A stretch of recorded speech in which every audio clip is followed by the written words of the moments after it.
Stop for a second. Don't scroll. Don't switch apps. Just breathe. And answer this honestly. Do you believe being good keeps you safe? That kindness shields you?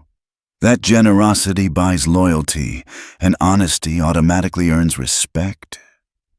If any part of you whispered yes, you've been sold one of the most dangerous fairy tales in modern life. Not because goodness is wrong, far from it, but because blind goodness, unguarded goodness, can quietly strip you of power, time, and self-respect. Here's the hard edge nobody teaches. Goodness is like fire. In the right hands, it forges steel and warms a city. In the wrong hands, or unleashed without control, it burns through everything you've built. Relationships, career momentum, reputation, even your sense of identity. Niccolo Machiavelli, yes, that Machiavelli, watched kind rulers fall and generous patrons get devoured by the very mouths they fed. He wrote what he saw with ruthless clarity. Today, I'm translating that hidden truth into a language you can use, not to turn you cold or cruel, but to help you become strategic, good in a way that actually protects you and multiplies your impact. So let's set the frame. I'm not asking you to be evil. I'm not telling you to trample people. I'm inviting you to master your goodness so it serves your mission instead of consuming it. Because in a world of wolves, walking around as a glowing, unguarded sheep is not compassion. It's an invitation. If you're ready to step into something stronger, type this in the comments to lock your intention. I choose strategic goodness. That phrase is the switch. From this moment forward, we stop treating goodness like a reflex and start using it like a craft.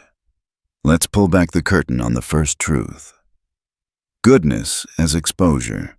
Think of the kindest person you know, the always available one, the call-me-anytime friend, the coworker who covers shifts, the family member who says yes before you finish the sentence.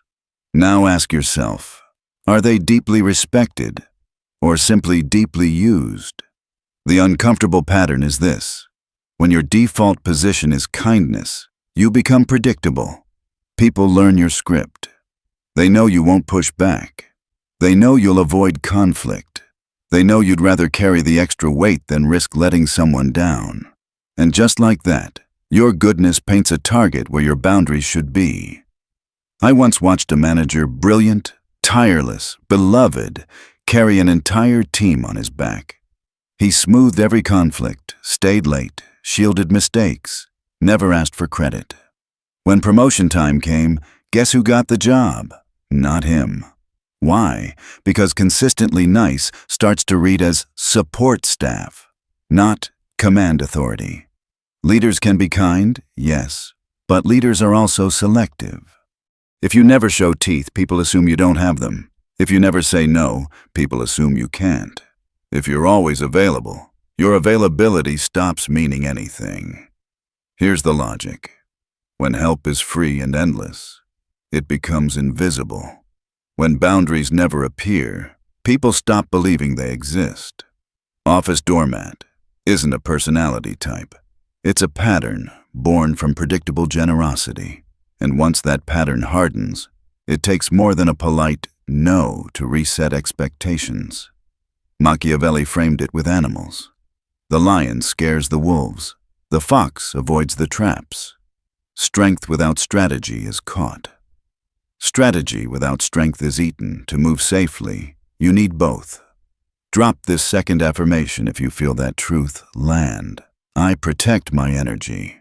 Now we need to talk about the generosity trap. This one stings because it collides with how we want the world to work. We believe more giving produces more gratitude, but human psychology plays a different game. At first, your generosity sparks applause, thank yous, praise, even a little awe. Keep giving, and something subtle shifts. Hedonic adaptation kicks in. People adjust to whatever is consistently present. Your extraordinary effort becomes the usual. Your sacrifice becomes standard service. And the day you pause, the day you protect your time, the day you say, "Not this time." That's the day you're labeled selfish. Look around and you'll see examples everywhere. Parents who give endlessly create children who expect endlessly. The first surprise gift is magic. The fifth is nice. The 10th is background noise. Say no once, and suddenly you're unfair. Friends who regularly pick up the check quickly become the friend who pays. Try to split the bill after 6 months of covering it and watch how weird everyone gets. At work, if you always stay late, staying late becomes your job, not your generosity. Leave on time once, and somehow your commitment is questioned. This is not because people are monsters. It's because the human brain normalizes repeated benefits and fixates on deviations.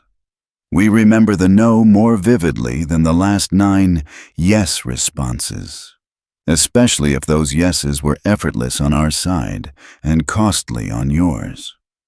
That's why unlimited giving doesn't build loyalty, it builds dependency. Dependency grows into entitlement. Entitlement mutates into resentment when the supply thins. The one time you decline becomes the villain origin story in someone else's narrative. You changed. You're different. You're cold now. No, you finally put a price where you used to put a blank check. Machiavelli hinted at the antidote. Deliver benefits in measured doses. Scarcity preserves value. Abundance erodes it. That doesn't mean withholding love or hoarding help. It means pacing your yes, placing your yes, and protecting the signal of your yes so it stays meaningful. If your generosity is a constant waterfall, people stop noticing the water. If it's an intentional stream that appears when it matters, people feel it. Say it with me in the comments to anchor the shift. I give strategically. Let's step into the optics, the mask of virtue. Society rewards appearance long before it audits reality. People don't live in your motives, they live in your visible choices. If you want lasting respect, the public face of virtue matters, but the private control matters more. The most effective people you know didn't climb because they were universally sweet. They climbed because they were wise about when to show softness and when to enforce standards. They smiled on stage and made hard calls in the back room. They offered mercy when it solved a problem and withheld it when it multiplied problems. That's not hypocrisy, that's stewardship. Think like a surgeon. A clean cut can save a life. It looks brutal in the moment, but measured against the outcome, it's compassion. Real leaders are willing to choose the necessary discomfort now to avoid the catastrophic consequence later. They'll accept being misunderstood for a season to protect the people or the mission for a decade. That's the difference between performative kindness and strategic goodness. One soothes the present, the other secures the future. Most people invert the order. They show weakness to their rivals and force to their friends. They apologize where they should be decisive and posture where they should be gentle. It's backward. The mask of virtue is not about faking it, it's about sequencing. You reveal your softness to those who've earned access. You present your spine to those who are testing your perimeter. Or as Machiavelli would put it, everyone sees the costume, few meet the person. So decide what the costume communicates. Do people look at you and see a boundaryless helper, or a centered person whose kindness has a gate, a guard, and a schedule? If you want that calibrated presence, write this down. I control my image. Next, the math nobody likes to run, the economics of power. Every yes is a withdrawal. Time, energy, attention, reputation.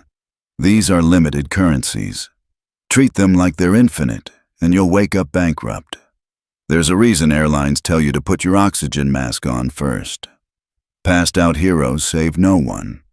The same goes for your calendar, your inbox, your favor list.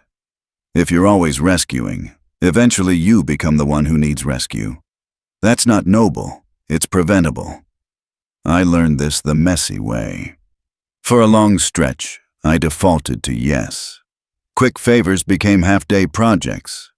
Can you take a look? Turned into, can you build the whole thing? Meanwhile, my own work slipped. The resentment crept in, slowly at first, then like floodwater. It wasn't their fault. I trained them to expect unlimited access. I taught them that my time cost me nothing. So I changed the rules. I started with 3 questions before every commitment. Does this align with my values and goals? Can I do it without depleting myself? Will this person respect the effort or treat it like air?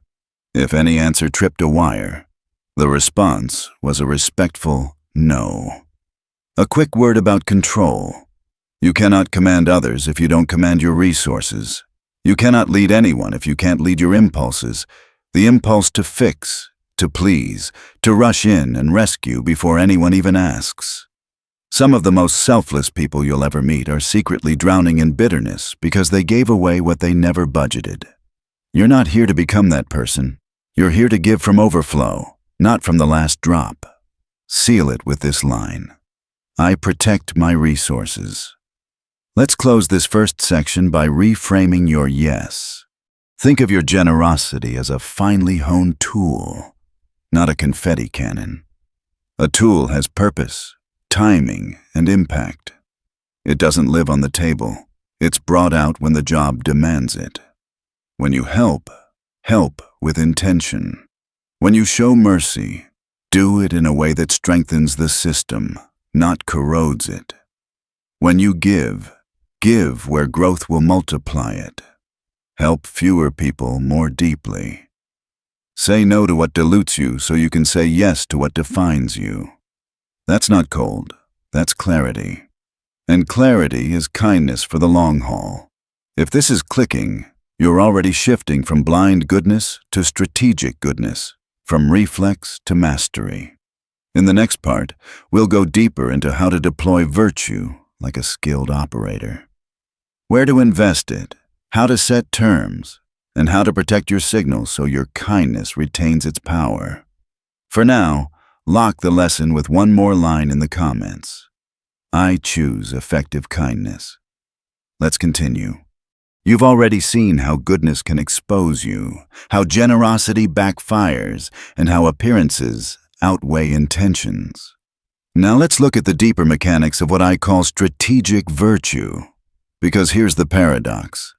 The world desperately needs good people, but good people who know how to guard themselves, pace themselves, and wield their kindness like a sharpened tool instead of a leaky faucet. Think of a sword. Left on a shelf, it's useless. Swinged around at every shadow, it's reckless. But in the right hand at the right time with the right target, it protects kingdoms. Your kindness should work the same way. Not constant, not absent, but precise. Intentional. Designed to actually move the needle.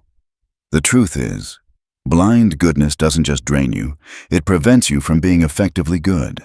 Because you're spread too thin, you're exhausted, and your help loses impact. Here's the shift. Stop trying to help everyone a little. Start helping the right people a lot. Stop sprinkling nice gestures like crumbs. Start investing kindness where it aligns with your values and your mission. Stop saying yes to things that leave you drained. Start saying yes only to things that create outcomes you actually want. That's not selfishness, it's stewardship. When you become selective, 3 things happen instantly. First, your yes becomes valuable again. People notice it because it's rare, not constant. Second, your impact deepens because your energy is focused. Third, people respect you more because they can't take you for granted. Think about the most admired figures in history. Martin Luther King Jr. didn't spread himself thin trying to please everyone. He aimed his energy like a laser at injustice. Mother Teresa didn't try to serve every human being. She dedicated herself to one group, the poorest of the poor. Both were good, but they weren't blind about it. They were strategic, and their focused virtue changed the world. So, how do you practice this in everyday life? Create a filter before you agree to anything. Ask 3 questions. 1. Does this request align with my values and long-term goals? 2. Can I do it without hollowing myself out? 3. Will this person genuinely appreciate it, or just treat it like air? If you get a yes across all 3, then commit fully. If you get a no on even 1, step back. That's not cruelty, that's clarity. That's knowing that sometimes a no today creates a stronger yes tomorrow. Let's anchor this in real life. Imagine you're asked to join yet another committee at work. You're already stretched thin, and deep down you know it won't build your future. Old you says yes because you're nice. New you says, I can't take this on right now, but I appreciate being asked. That's not betrayal, it's boundaries. Or imagine a friend who only calls when they need a ride or money. Instead of automatically helping, you pause. Ask yourself, does this strengthen or weaken me? If it weakens you, you decline. That's not unkindness, that's self-respect. Boundaries are kindness, just in a different form. This is where Machiavelli's razor cuts through the noise. The promise given was a necessity of the past. The word broken is a necessity of the present. Translation? Sometimes keeping one promise means betraying yourself or betraying a greater responsibility. And sometimes breaking a pattern of blind generosity is the only way to create authentic generosity in the future. To claim that power, write this down in the comments. I choose effective kindness.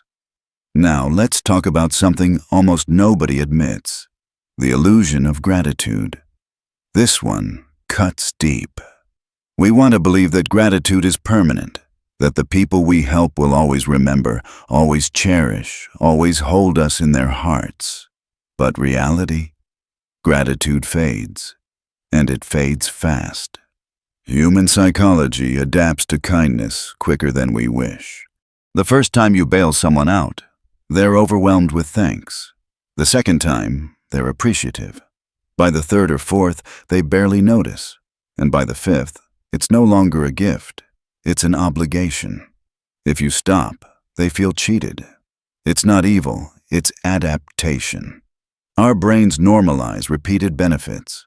What starts as thank you so much turns into, of course you'll do this. The shocking twist? The more you do, the less people value it. The fewer times you help, the more special it feels. That's why the people who appreciate you most are often the ones you help the least. And the ones who take you for granted, usually the people you've helped the most. Let me give you an example. Say you help your neighbor move once. They'll never forget it. You help them again 6 months later, still grateful, but less awe. By the third or fourth time, it's assumed. And the first time you say no, you're suddenly selfish, ungrateful, cold. It's twisted, but it's true. The pattern repeats in families, workplaces, and friendships. If you're always the go-to, you stop being valued and start being expected. This is why it's dangerous to attach your self-worth to people's gratitude, because their gratitude is temporary. They remember your no more vividly than your 10 yeses. Machiavelli knew this too. Men judge generally more by the eye than by the hand. Meaning, people don't remember what you've given in the past. They judge you by what they see right now. That's why being endlessly good without boundaries ends in resentment for both sides. So, what's the antidote? Intentionally disrupt the illusion. Don't always be available. Don't always say yes. Let people experience what it's like when you're not there to fix everything. That doesn't make them hate you. It makes them see you clearly again. Scarcity reawakens appreciation. If your help is constant, it's invisible. If your help is occasional and deliberate, it's unforgettable. Say this out loud or type it in the comments. I create lasting impact, because that's the pivot. You're no longer chasing endless thank yous. You're creating fewer, sharper moments that stick. Now, let's pivot to one of the most brutal but necessary truths. Results over intentions. This is where most good people get crushed. They confuse good intentions with good outcomes. But the world isn't run on intentions. It's run on results. You can mean well all day, but if your actions don't produce the outcome, you're not helping, you're just comforting. And comfort isn't always what the world needs. Think about it. History doesn't remember people for their motives. It remembers them for what they built, changed, and left behind. Would you rather be remembered as the nice guy who didn't accomplish much, or as the tough one who actually made life better for others? Many choose the first option, thinking it's safer, but in reality, it leads to being forgotten. Being remembered as just nice is a recipe for erasure. Results stick. Niceness fades. Take parenting. The parent who disciplines their child may look mean in the moment, but they're raising someone who can survive the real world. That's good. Or take a teacher. The one who hands out easy grades feels kind, but they're leaving students unprepared. The one who pushes hard, demands better, and marks tough. That's the teacher students remember forever, because results matter more than momentary comfort. Here's the hard truth. Nice people avoid conflict. Good people resolve conflict. Nice people tell others what they want to hear. Good people tell them what they need to hear. Nice people maintain the status quo. Good people push for change. If your goodness isn't producing results, it's not goodness, it's performance. Machiavelli boiled it down with his infamous phrase, "The end justifies the means." Misunderstood for centuries, but here's what it really points to. Outcomes outweigh intentions. Not because intentions are bad, but because intentions that don't materialize are invisible. So measure your goodness not by how it feels in the moment, but by the fruit it produces. Did it create growth? Did it strengthen someone? Did it move the mission forward? If the answer is yes, then even if it looked harsh, it was good. If the answer is no, then even if it looked nice, it was wasted. Write this in the comments to solidify it. I focus on outcomes. We'll stop here for now. In the next part, we'll dig into legacy and survival. Why nice people are forgotten. Why only the strong can preserve goodness long enough to spread it. And how you can craft a reputation that outlives you. Because at the end of the day, this isn't just about protecting yourself. It's about protecting the impact you're here to make. Now let's zoom out and talk about the bigger picture, legacy and survival. Because here's the truth. Your goodness doesn't matter if you don't endure. You can have the purest heart in the room, but if you're crushed before you leave a mark, your goodness dies with you. That's why so many well-meaning people disappear from history. They were good, but they weren't strong enough to last. Ask yourself this. Can you name 5 nice people from history? Probably not. You might remember a kind teacher or a generous neighbor personally, but the world doesn't record nice. What it does record is people who made lasting change, even when they weren't always easy to deal with. Steve Jobs, for example, he was demanding, uncompromising, often harsh. But he created products that changed how billions of people live. Was he nice? Not really. Was he effective? Absolutely. And that's why he's remembered. Now, I'm not telling you to be cruel. I'm not saying you should walk around stepping on people. What I'm saying is this. Being remembered for making a difference is far more important than being remembered for being agreeable. Legacy requires survival, and survival requires strategy. The kindest heart in the world can't help anyone if it gets trampled by wolves. The most generous giver can't give if they've drained themselves dry. The most honest truth teller can't speak if they've been silenced by those who prefer lies. Survival comes first. Impact comes second. Without survival, there is no impact. This is the part most good people miss. They think protecting themselves is selfish. It's not. It's the prerequisite to serving others. You put your oxygen mask on first, not because you don't care, but because if you pass out, you can't help anyone. The same logic applies everywhere. Build yourself up so you can lift others. Strengthen yourself so you can shelter others. Guard yourself so you can protect others. Weakness isn't noble. Weakness just makes you another casualty. Think about the leaders who shaped history. They weren't pushovers. They weren't endlessly agreeable. They had boundaries. They made hard calls. They said no when it mattered. And they accepted being disliked in the short term to create impact in the long term. That's the posture you need if you want your goodness to survive long enough to leave a legacy. Machiavelli famously said, "It is better to be feared than loved, if you cannot be both." Now, people often misread this as an endorsement of cruelty. But what he was really saying is this: if you're forced to choose, respect outweighs affection. Impact outweighs popularity.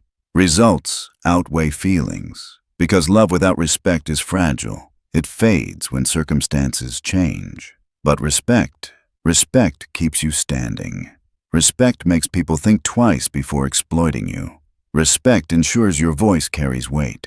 Ideally, you want both love and fear, warmth and respect.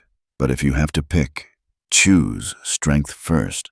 Because strength is what allows you to extend goodness later. So ask yourself, do you want to be liked? Or do you want to matter? Do you want to be remembered as pleasant? Or as someone who carved meaning into the world? Because the shocking cost of blind goodness is that it leaves you broke, bitter, and forgotten. The reward of strategic goodness is survival, influence, and legacy. Let's recap the ground we've covered so far. Blind goodness makes you exposed. Endless generosity turns into entitlement. The appearance of virtue often matters more than reality. Your resources are finite and must be protected. Your kindness needs to be selective and strategic. Gratitude fades quickly, so you can't depend on it. And intentions without results are meaningless. Put together, these truths reveal one thing. Goodness must be mastered.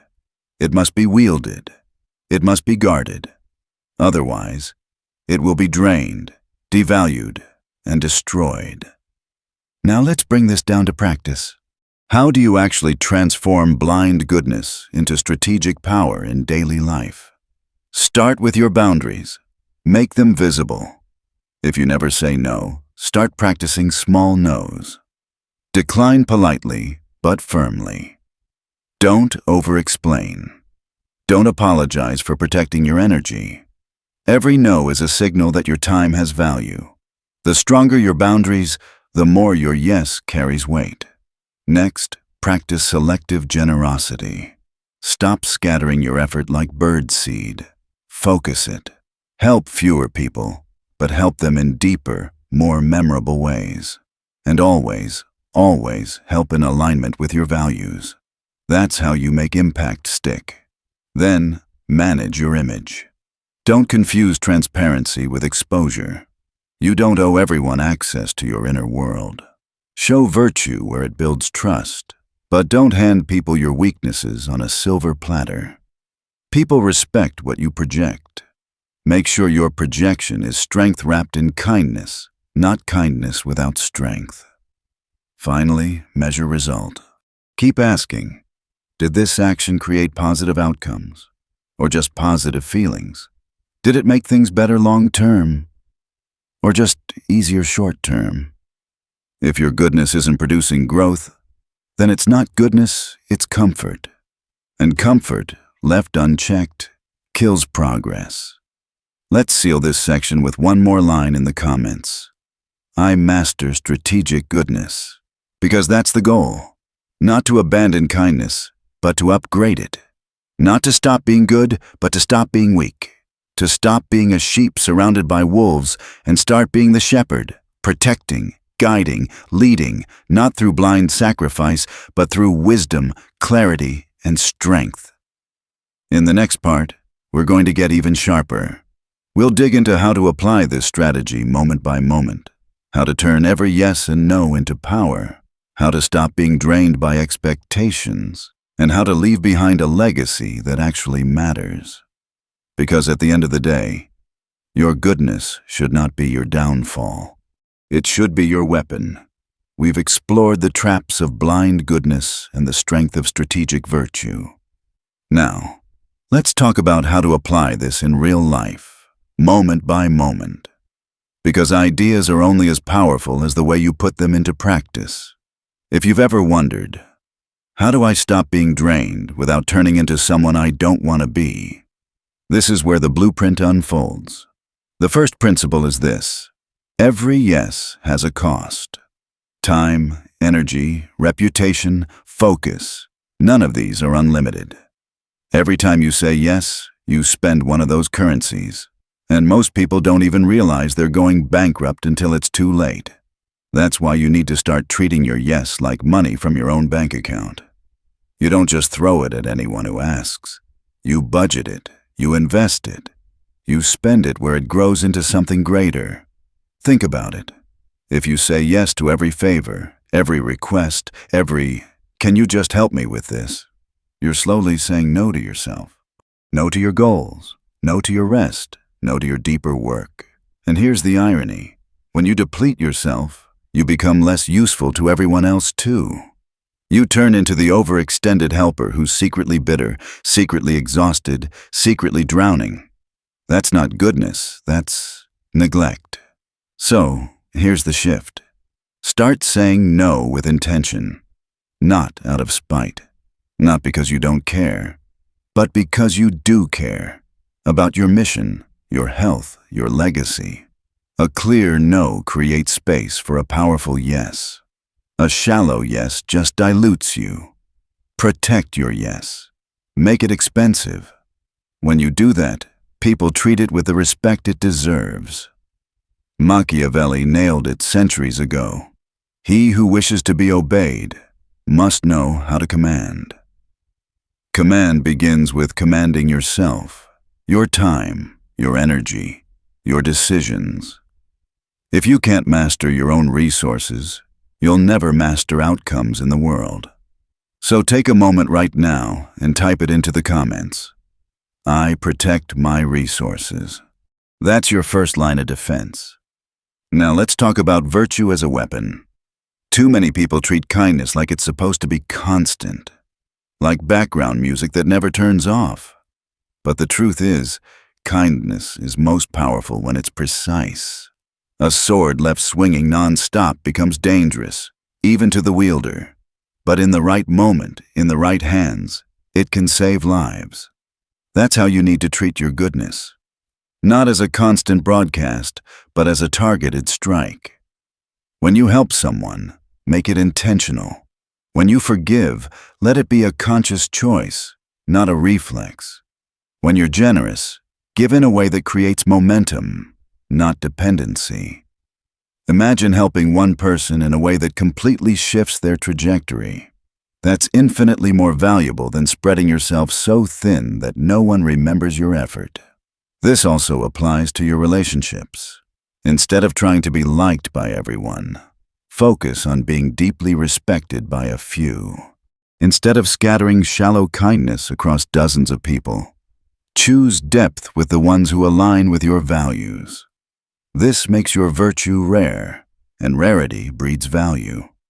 It turns your kindness into something people treasure instead of something they take for granted. Here's a simple exercise. Before you say yes to any request, ask yourself 3 questions. 1. Does this align with my values and long-term goals? 2. Can I do this without depleting myself? 3. Will this person respect it, or will they expect it? If you don't get 3 clear yeses, then your answer should be no. Not a rude no, not a guilty no. A clear, kind, firm no. And when you do say yes, when the alignment is real, say it fully. Go all in. Deliver with impact. Because that yes will echo far louder than 100 half-hearted ones. That's how you turn kindness into influence. Let's move to another painful truth. Gratitude fades. And the more you give, the faster it disappears. People remember the one time you said no far more than the 10 times you said yes. That's not because people are bad. It's because people adapt. Psychologists call it hedonic adaptation.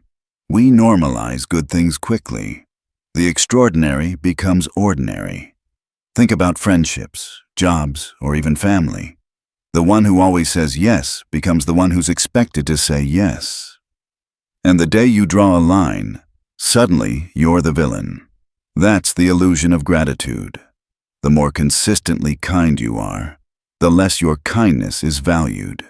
Your giving becomes invisible until the moment it stops, and that's when people notice. So here's the antidote. Don't give endlessly. Give strategically. Make your kindness scarce enough to be remembered. Let people feel your absence sometimes, so they can actually appreciate your presence. Scarcity creates value, and value keeps gratitude alive. Write it down to anchor the shift. I create lasting impact. Now let's tackle intentions versus results. This one separates the remembered from the forgotten. You can mean well all day long, but the world doesn't live inside your heart. It lives with the consequences of your actions. Your intentions might be golden, but if they don't produce outcomes, they don't matter.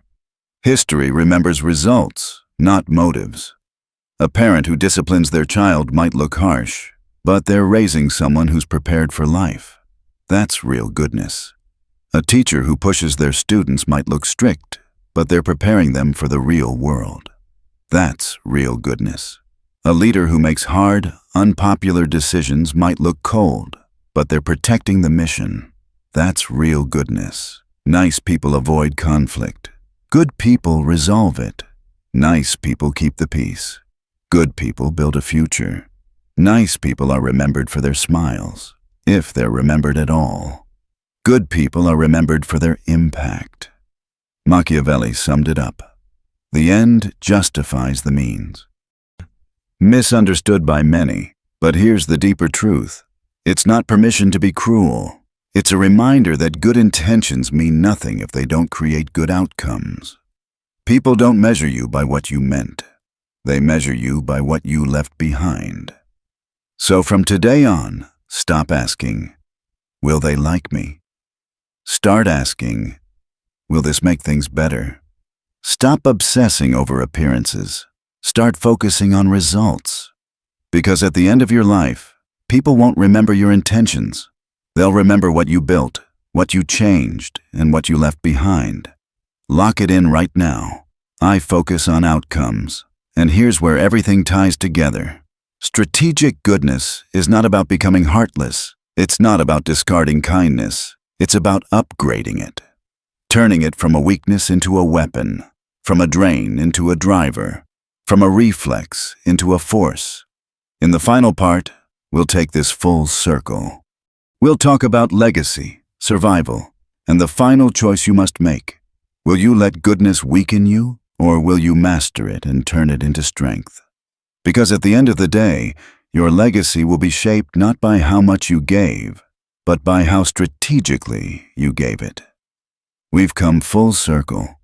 You've seen how blind goodness exposes you, how generosity can backfire, how gratitude fades, and how results, not intentions, are what matter. Now it's time to tie it all together and ask the real question. What will you leave behind? Because this isn't just about surviving the present.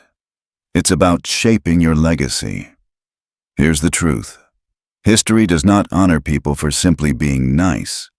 It honors those who endured, those who built, those who left something behind. The world rarely remembers those who were pleasant but forgettable. It remembers those who carried their goodness with strength and strategy, those who outlasted the wolves long enough to actually protect the flock. Think about it. The kindest people you've known, the ones who gave endlessly without boundaries, how often did they burn out? How often did they end up exhausted, resentful, even bitter? Their goodness didn't survive long enough to make the difference it could have. Why? Because they never learned to protect it. They tried to save everyone else before saving themselves. And in the end, they couldn't save anyone. That's why survival comes first. You cannot change the world if you collapse halfway through. You cannot lead if you're constantly drained. You cannot create a legacy if you don't last long enough to build one. Protecting yourself is not selfish. It is strategic. It is the foundation that allows your goodness to have impact. And once you survive, then you thrive. Then you can extend your strength outward. Then your generosity becomes a gift, not a burden. Then your honesty becomes a force, not a liability. Then your kindness becomes remembered, not resented. Machiavelli understood this balance. He said, "It is better to be feared than loved, if you cannot be both.